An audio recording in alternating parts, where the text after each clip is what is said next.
your sickness, out of my family, you and your poverty, out of my business, you and your pain, out of my way. Shout glory.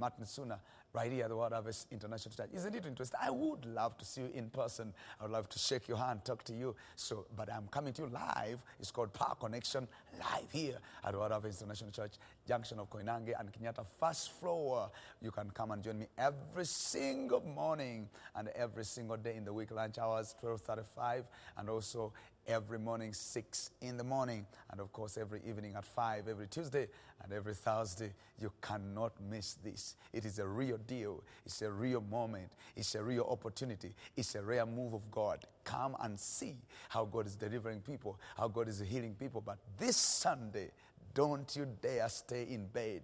Wake up as you're watching me and come and join us live in service, because God is moving burdens, He's breaking yokes, He's lifting people, He's prospering people, He's changing people's lives. If your heart is shaky, if your life is shaky, come on to the foundation. God is turning it around, because this is the opportunity to be changed and be transformed forever.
Now, you're watching us from the World Harvest International Church, a place where God is not only healing the sick, but He's also raising the dead. On Sunday, the 27th of September 2009, a young man came from the outskirts of Nairobi, determined with a letter written the 27th day of September 2009, that if Apostle Ssuna will pray for me, I have chronic ulcer, I'll be healed. He was brought in the church by a young man, 7 years old. What a disciple, what a young man. I believe God is going to use that young child for His own glory. And so they soldier on. It's about maybe 7 miles from the city. I don't know how they arrived here. But this young man, as he approaches the main door to the church, just about 1.5 meters, he collapses, he blacks out and falls. The rest is history. I am called from my office. He's in a pool of blood, clothes everywhere. And I touched him. I told everybody, he's still alive. Ladies and gentlemen, you have been hearing stories that Jesus can raise people from the dead. We have one evidence today. That Jesus, in the midst of your trouble, he can heal you, and heal you real good. My friend, on Sunday, when you left your house, what did you make up your mind to say?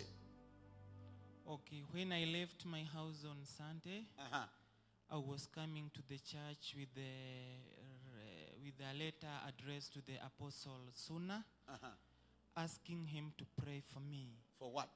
And I wanted healing, so I had addressed to him, telling him that, Apostle Ssuna, I believe that if you gonna pray for me, I'm going to heal the chronic ulcers that is disturbing my health. How long have you had these chronic ulcers? Okay, these chronic ulcers has been making me suffer since 2006, February 2006. That's when they checked you that you had them? Yeah, it's when I was the doctor from upcountry diagnosed that I was suffering from ulcers. So they tell you they could be healed or they couldn't be healed? The doctor told me just you'll be put on drugs just to subside the pain, but not all that way to heal, but to make the pain come down. So when you came from your house, what happened? Okay, when I came to the house, I was about to enter the church, just near the door to the church. I felt dizziness, something like darkness in my face, and I fall down. From that, I could not even feel myself, or I cannot tell what happened when I fall down. What I can remember it is that I just had dizziness and fall down. Now, from the look of things, it's like you became unconscious, right? Yes. I think we have a person here who saw this young man. What happened? Who was standing there? Can you run down here and tell us? Did you see this young man come in the church? Yes, I saw the young man come in the church. In the church or by the church? He came towards the church, and I was standing at the entrance of the church door. What were you doing? I was talking with the ushers, trying to see how we can organize how the visitors are going to come in the Sunday service. So all of a sudden, he was just 2 feet away from me, and then he fell down, and then he began to ooze blood and vomit blood, and pieces of meat came out of his mouth.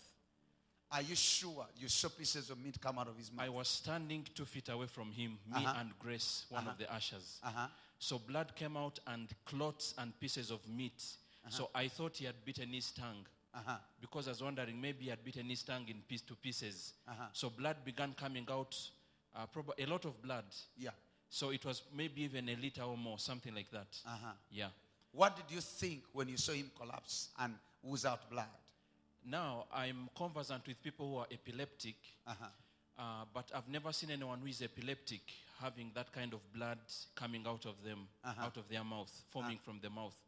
Then all of a sudden, I thought either I didn't really understand what was happening. I was just confused. You are confused? Yes. So what came to your mind when you saw him